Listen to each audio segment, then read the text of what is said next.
Les gars, ils veulent pas des économies à 100 ans comme ça, à n'importe qui sous le manteau. Tu es le seul qui a ça. Non, alors là.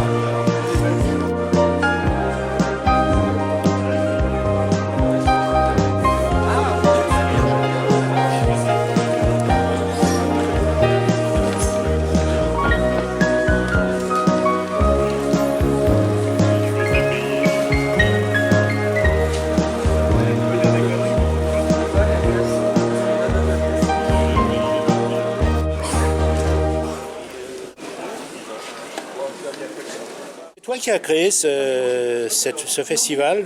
Nous étions deux au départ. Oui. Il y avait Pierre et Marc Lacroix et moi. Oui. Moi j'étais animateur à la MJC d'Argenteuil. Oui.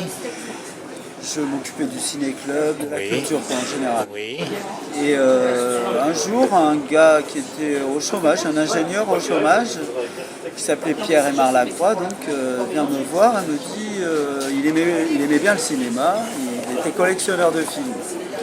Il me dit José, tu voudrais pas te lancer dans une foire à la photo?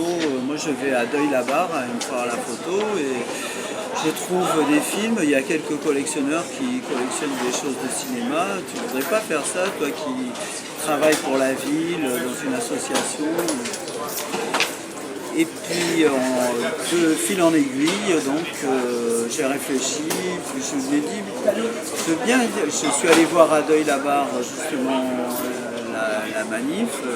Il y avait beaucoup de gens qui vendaient que des appareils photo, enfin, des choses de la photo, quoi, et très peu de collectionneurs cinéma.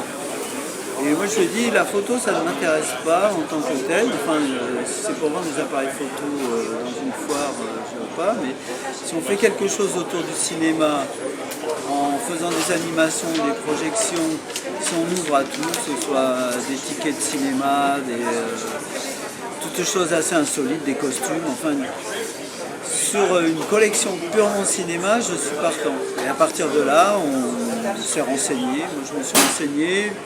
On pouvait avoir la salle Jean Villard et donc on est parti sur une première édition en 88. Et là donc c'est la dernière année, en 2012, tu te retires parce que bon, tu estimes avoir atteint la limite d'âge, tu as 65 ans et tu voudras un peu te reposer.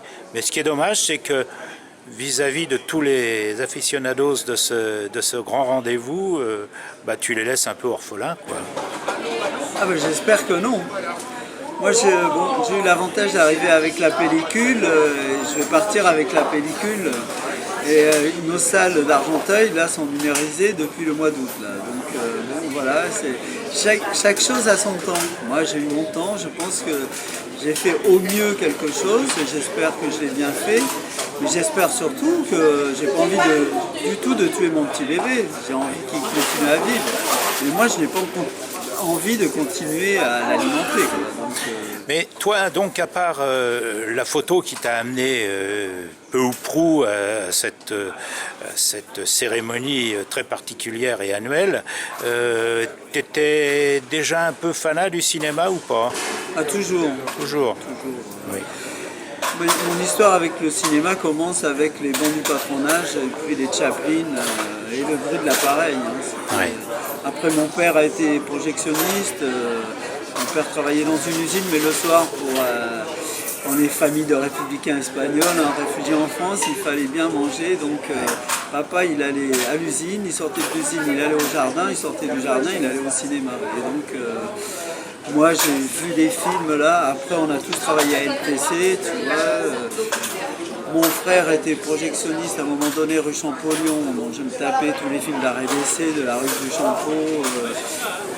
Donc voilà, j'ai toujours eu un rapport avec le cinéma très, très, très amoureux, mais ce qui m'intéresse, c'est la transmission. Je ne suis pas un collectionneur, je suis quelqu'un qui a envie de donner et de transmettre à d'autres. Et quand tu aimes un film, mettons comme La vie est belle de Capra, tu as envie de le faire connaître à d'autres.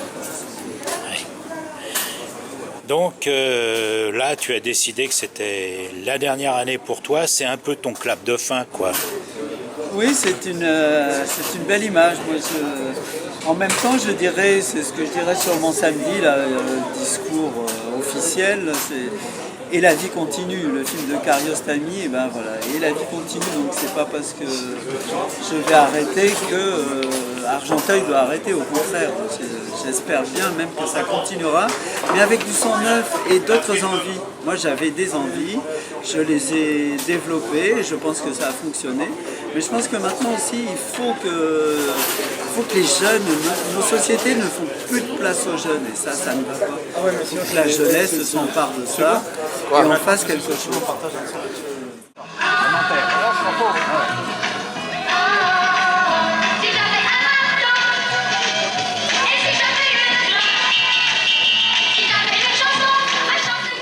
Messieurs, excusez-moi de vous déranger, le propriétaire de la...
Non mais lui il me plaît bien Frédéric. Par contre, j'ai